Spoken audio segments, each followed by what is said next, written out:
Bonjour chers téléspectateurs, bienvenue dans votre émission Éco-Citoyen, une émission qui va vous aider à comprendre l'environnement dans toutes ses facettes et ces zéros-là qui sont protecteurs de l'environnement. Alors aujourd'hui, nous sommes à Pékin pour nettoyer le site et quelques volontaires sont là, alors suivez-nous en direct.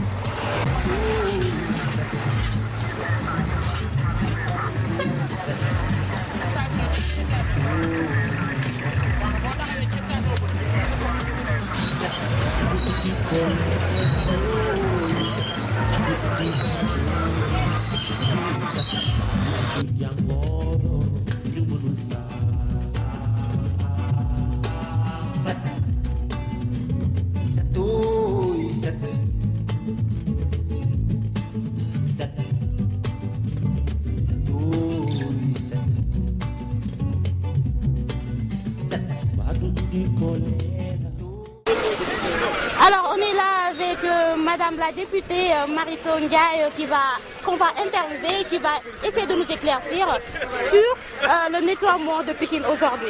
Alors bonjour Madame. Bonjour. Alors Madame, comment vous trouvez cette journée d'aujourd'hui? Voilà, déjà c'est un acte à saluer par rapport aux différents organisateurs et dire que Pékin en avait besoin.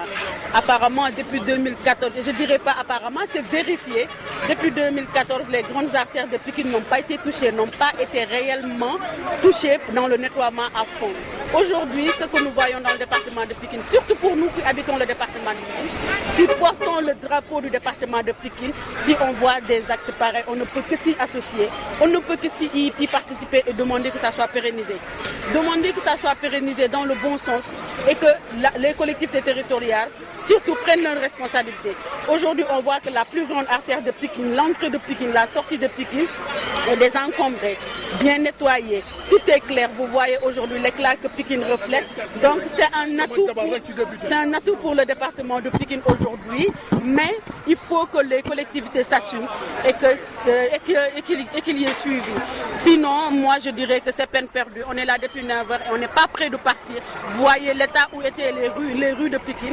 Si aujourd'hui on arrive à tout enlever et qu'après demain on repasse ici et qu'on voit le sable, on voit l'encombrement, on dira que c'est peine perdue. On ne veut pas de ça. Tout ce que nous voulons, c'est que Pékin qui est notre Almadies, Pékin qui est notre mec même, je vais dire, que Pékin reste dans le bon sens, que Pékin puisse au moins donner le tempo par rapport à sa visibilité. Alors Madame la députée, si nous comprenons bien, le nettoyage de Pékin ne s'arrête pas aujourd'hui. Alors quels sont vos objectifs? Waaw loolu nag moom damay préférer même wax ak askanu Pékin même tey ay nit ñoo jóg songu liggéey bi mais man li ma gis mooy ñun doomu Pékin ñun ñooy bàyyi naan sànni si suuf ñun ñooy bàyyi jël suñu mouchoir fomp sànni si suuf tey li ñu war mooy acte bi ñu def nii ñëpp xam nañ que ni ça demande des moyens que ça soit financier et humain mais tey li ñu waroon mooy ñu fu ñu romb tey dans le département fu ñu nettoyé dinañ fa bàyyi corbeille nañu askanu Pékin doomu Pékin ñii dugg Pékin ñii génn Pékin nañ ñu dimbale ba nga xamante ni daañ ñu bàyyil suñu département mu set daañ ñu bàyyil suñu département aussi mu nekk département boo xamante ni comme ni ko ñëpp ko xamee département la boo xam ne fierté fi la fekk baax gëm sa bopp fi la fekk baax mais nag toujours est-il que il faut mu nekk dans un bon cadre. Il faut que l'environnement soit sain. Il faut que les anges de Pékin, les habitants de Pékin se sentent même dans leur quartier de luxe même, vais-je dire. Donc, lolo pour nous, nous et donnons-nous la main dans ce sens pour réussir cela. Donc, des fois, objectif. L'objectif. Oui, objectif, moi, comme nous l'avons dit, zéro déchet à Pékin. Et zéro déchet à Pékin, je pense qu'il y a des préalables à poser. Aujourd'hui, un pion a été posé, mais je me dis que desna. Il faut que nous allions dans les écoles. Il faut que nous sensibilisions les gens. Il faut que nous fréquentions le marché aussi. Parce que les poulots qui sont le jogé. Si nous réussir l'éducation à l'école, réussir dans les marchés, fait pour faire une bonne identité, nous réussir. Nous atteindre notre objectif. Pékin, qui d'autre forme rouge, qui d'autre for casse plastique. Et encore, l'État daf ñu war a jàppale si loolu du moment qu'il y a une loi qui a été votée pour les sachets plastiques nañ ñu si dimbale il faut que loi yi ñuy voté du ko dugal si tiroir yi ñu bàyyi ko nañ leen di mettre en vigueur comme il se doit pour l'intérêt de tout un chacun.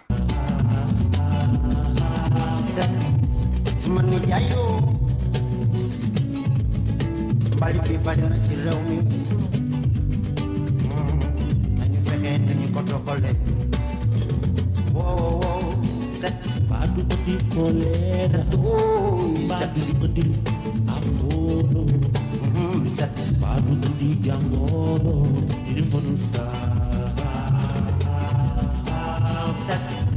sama dëkkandoo nañu fexe nañu doxale mbalit mi ndax daara ñu mën a noyyi waawee set Badu di kolera, set badu di apolo, set badu di jangoro, nyuman set set set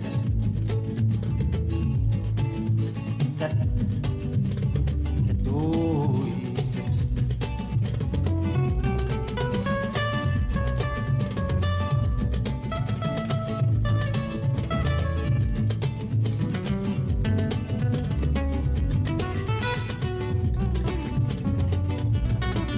set badu yak sunoi, set badu di apolo, set badu di jangoro, nyuman sama dëkkandoo mbalit mi nañu fexe ni ko fi doxale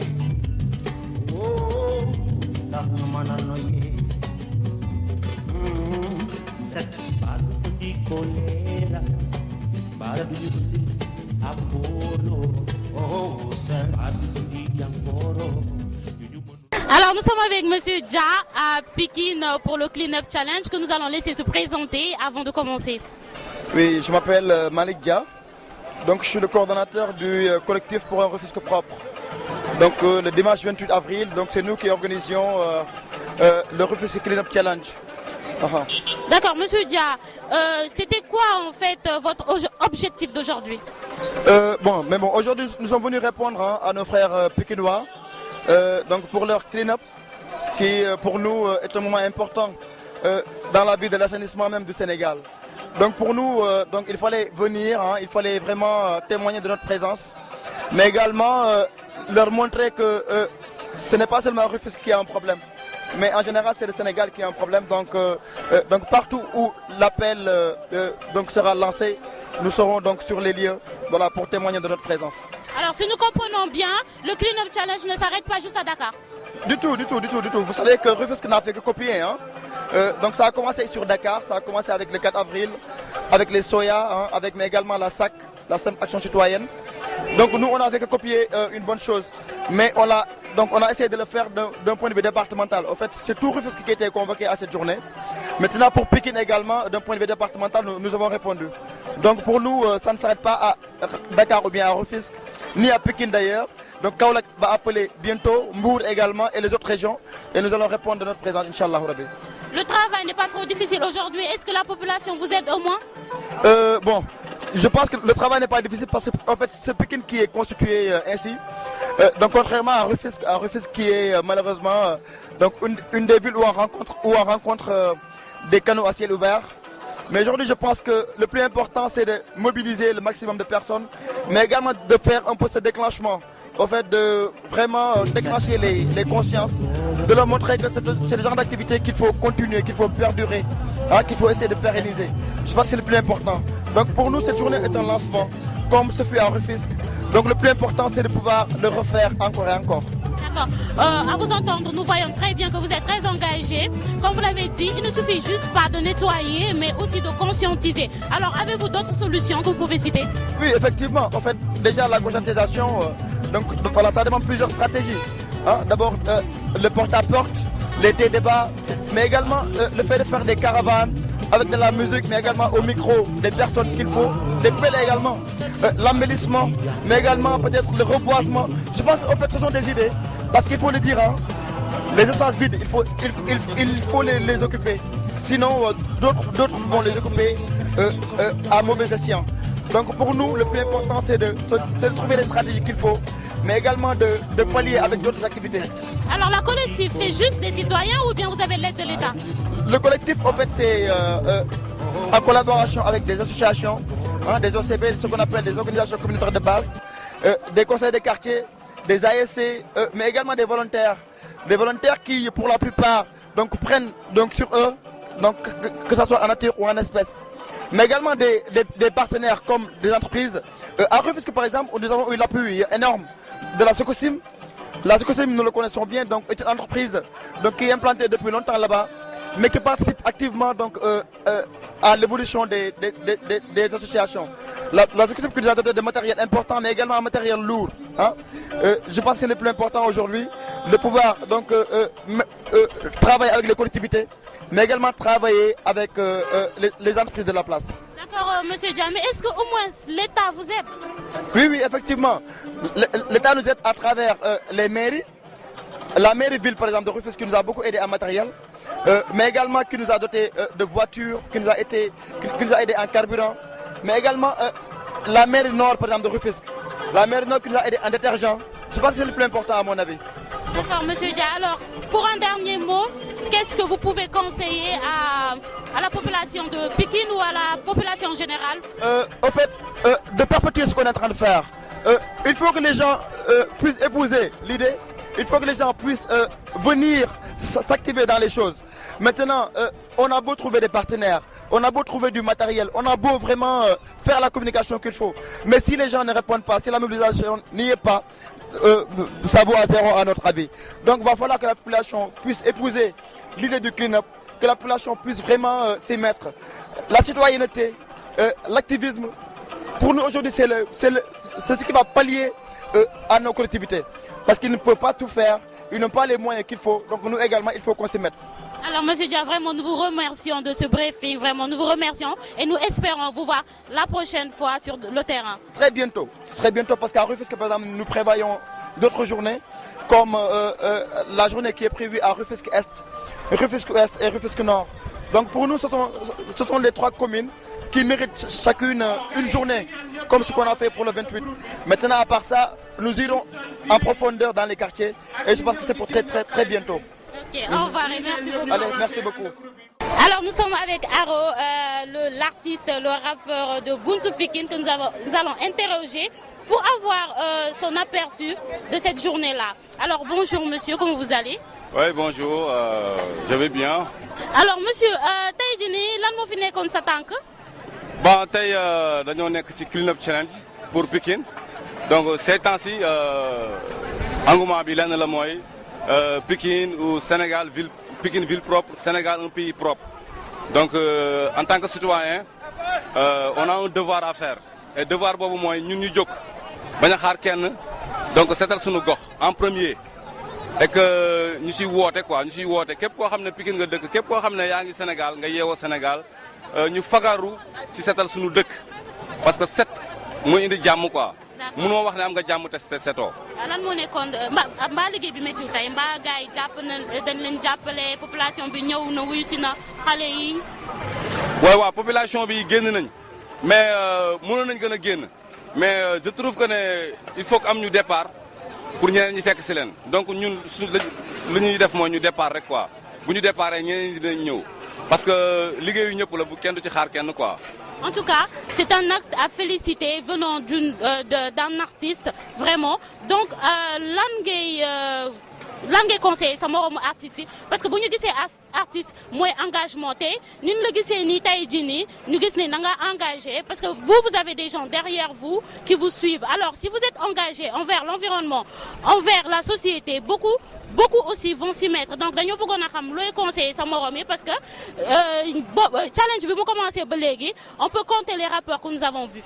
Bon sama mbokk yi li ma leen wax c'est simple donc on est des artistes donc waruñu yem ci texte yi donc il faut s'engager textuellement mais il faut s'engager aussi dans la rue mooy ñu wàcc ci suuf parce que tamit mënoo wax nit ki di ko ñaax ci say morceau ne ko setal est-ce que la xam ni et que wàcc doo wàcc ci suuf pour lijjanti loolu noonu parce que gis nga les rues ñëpp ñu ngi koy gis donc bu setee il faut que ñun ñooy wàcc ci suuf ñu def ko quoi donc instant bi il faut que tout le monde xam nga dugal loxoom ci liggéey bi quoi amatul ay classe sociale yooyu amatul quoi Sénégal ñëpp dañoo war a jóg et que su fekkee ne yow tu es un responsable donc dafa am ay nit yu nekk sa ginnaaw donc il faut montrer l'exemple quoi l'exemple mooy nga wàcc su fekkee ne ay président ci yeneen dëkk ñooy jóg wàcc ci télé bi est-ce que di wan seen peuple ne lii mooy liggéey bi waxuma la ñun ñi nga xam ne ñun nekkuñu dara quoi.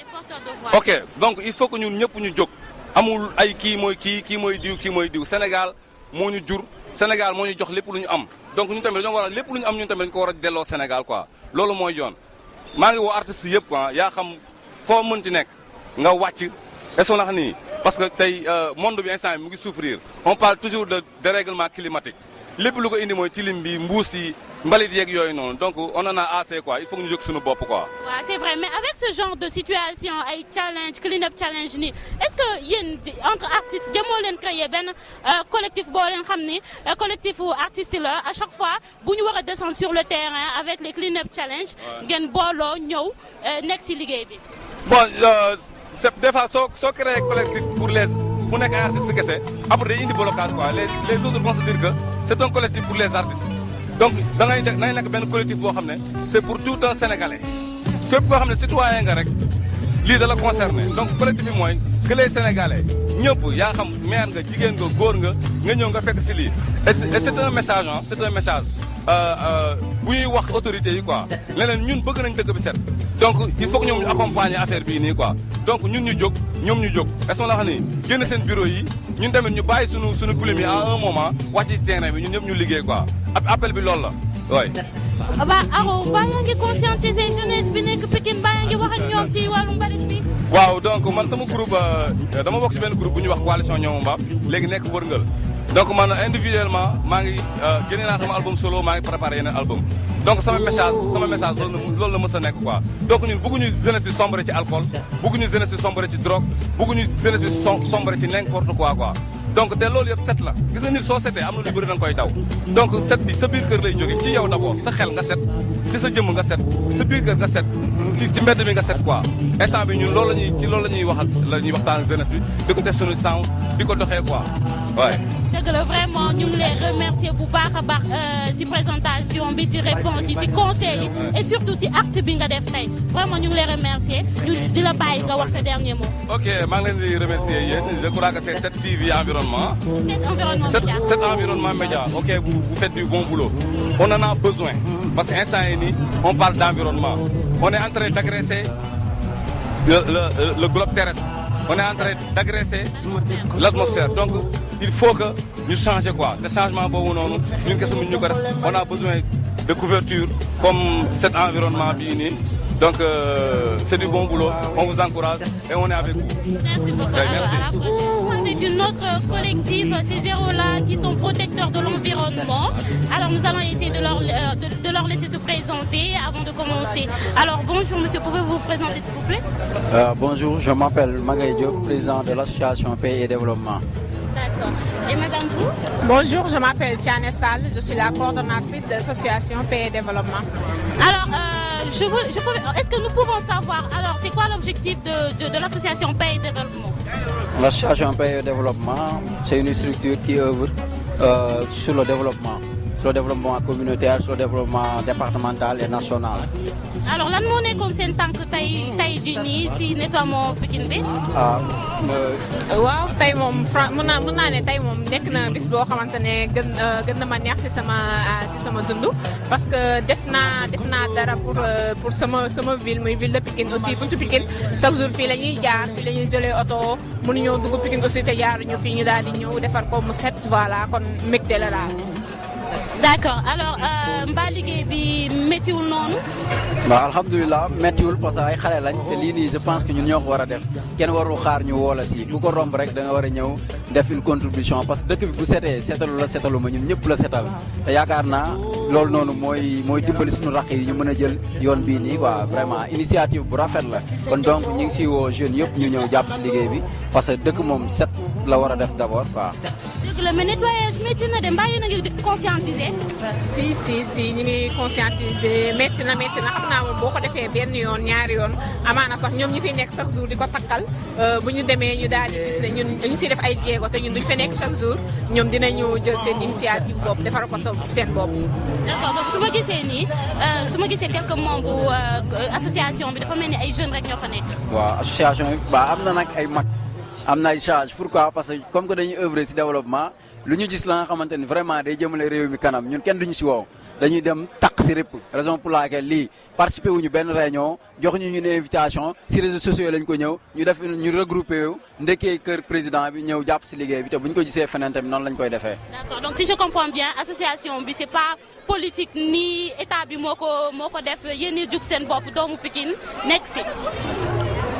waaw doomu Pikine nekk si ñu daal di nekk jeunes yi nga xamante ne ñu ngi dëkk am na ñu dëkk Guinaw Rail Sud am na ñu dëkk Pikine Icotaf am na ñu dëkk Yëmbal Kër Masal et tout mu nekk association boo xamante ne daal jàmm ak sukkali suñu gox rek moo ñu ñor. Alors qu'est-ce que vous pouvez conseiller à la jeunesse d'aujourd'hui, mais pas juste à la jeunesse comme je le dis souvent, mais à la population parce que du jeunesse que c'est mooy takkal. Je leur conseille juste de s'impliquer dans les associations et autres. Je pense que c'est aussi une lieu de culte, une lieu qui nous permet aussi de développer d'autres choses qui est dans nous et qu'on ne sait pas. Voilà. Et yow nag loo leen di conseiller? waaw maa ngi conseillé Sénégal gi ñëpp ñu xam ne réew mi ñun ñoo ko moom réew mi ñun ñoo ko mbokk bu jagee mbaa ñun ñoo ko war a jagal surtout les jeunes quoi après suñuy rakk ñëw topp si suñuy maman ñëw accompagner ñu yaakaar naa loolu lay lancer comme message quoi. jaajëf merci waaw bien sûr di ngeen ñu gis feneen fu dul fii incha allah. merci ok ciao. On est la relève du conseil départemental de Pikine.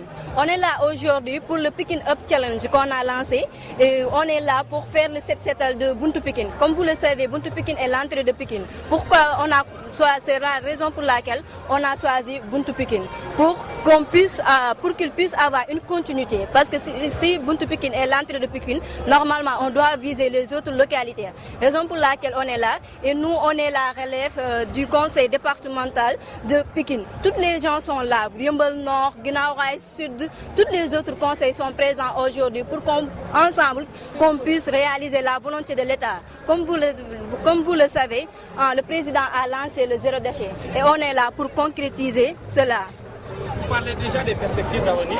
Vous avez cité tantôt le point de Buntu Pikine que vous avez déjà pratiquement sillonné. Après Buntu Pikine, où est-ce qu'on peut vous attendre prochainement? Déjà, vu qu'on est ici à Buntu Pikine, vous pouvez nous attendre aux autres communes. Vu que Buntu Pikine, c'est la porte d'entrée, comme continuité, pourquoi pas sillonner aux autres communes? Les autres communes. La commune de Pikine. Oui, c'est ça, oui. Et Guinaw Rail Nord, Guinaw Rail Sud, Guinaw Rail Nord. Pourquoi pas Yeumbeul Nord? On va faire la décentralisation. C'est votre première activité si on comprend bien. Ah ouais. C'est ça? Oui. Et quelle est l'implication des autorités? Je parle bien des élus locaux par rapport à ce projet. Parce que comme vous l'avez constaté, vous avez vu la présence des ministres, non? Il y a des journalistes qui sont venus. Et il y a des jeunes. Les jeunes sont là aujourd'hui présents. On sent une forte présence de la jeunesse. Les maires vous ont aidé? Ah oui, bien sûr. Qu'est-ce qu'ils vous ont donné exactement? De l'argent, des matériaux? Oui, c'est ça. Les matériaux et les chercheurs d'eau. Et aussi les appuis, présentement, ils sont venus aussi. Ils sont venus, ouais. Quel est votre message à l'endroit de la population après le 7 septembre? Ça doit forcément avoir un suivi. Quel est le message pour qu'ils puissent maintenir la propreté? Déjà, je me dis que vu que ici on a fait le 7 septembre, pour que cela puisse poursuivre, il faut que les gens arrêtent de jeter les ordures. Il faut eux-mêmes qu'ils se portent volontaires de la continuité de ce travail. D'accord, alors merci beaucoup. waaw asalaamaaleykum mbokk Pikine bon maa ngi nuyu ñëpp di sant ñëpp maa ngi tudd Babacar Niang ñu gën ma xam ci tàcc maa ngi dëkk Pikine Nord. waaw tey doyen ñu fekk la ci benn set setal bi nga xamante ne ay ndaw ñu dëkk Pikine ñoom ñoo ko nekk di organiser ñu bëggoon a xam naka ngay apprécier liggéey bi nga xamante ne moom la jeunes yi organiser.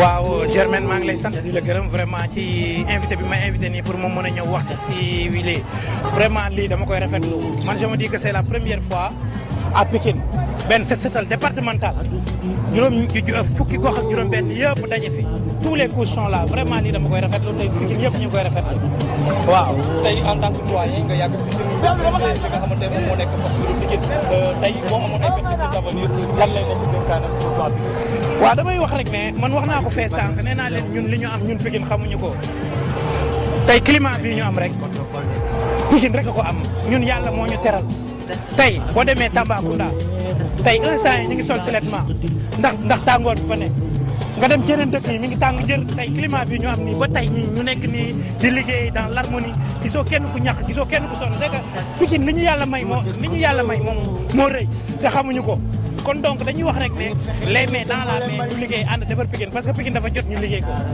waaw Pikine dafa jot ñu liggéey ko te Pikine jeunes yi rek ñoo ko mën defar waaw niñ mën a liggéeyee Pikine mooy lii nii acte citoyen bi ñu def nii dafa rafet chaque mois war nañu dajaloo xool benn gox fii ci Pikine Kër Massar que soit muy Diamaguène Sicap Mbao wala muy Technopole wala fi mu ne ñu nettoyé ko parce que liggéeyee sa gox ci jaamu yàlla la bokk. waaw kontaan naa jërëjëf merci.